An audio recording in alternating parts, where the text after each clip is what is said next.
बातम्यांची पहिली पसंत सुपर महाराष्ट्र न्यूज। महाराष्ट्रातील महायुती सरकारने महिलांसाठी मुख्यमंत्री माझी लाडकी बहीण योजना सुरू केली आहे। या योजनेअंतर्गत महिलांना 1500 रुपये दिले जातात। विधानसभा निवडणुकीत महायुती सरकारला यश मिळाल्यानंतर 2100 रुपये दिले जाण्याचे आश्वासन दिले गेले होते। महायुती सरकार लाडक्या बहिणींसाठी नेमकं काय करणार हा सगळ्यात मोठा प्रश्न निर्माण झाला आहे।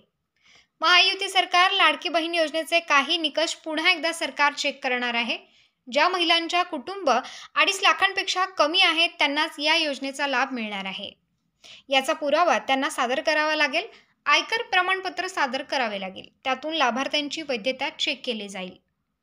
सेवानिवृत्ती पेन्शन आणि वाहन अर्जदारांना निवृत्ती वेतन प्राप्त करणाऱ्या किंवा 4 चाकी वाहन आहे की नाही या छाननीला सामोरे जावे लागणार आहे। कुटुंबातील लाभार्थ्यांची मर्यादा एका कुटुंबातील फक्त 2 महिलांना लाभ मिळणार आहे। त्यामुळे त्या अर्जाची पडताळणी केली जाणार आहे।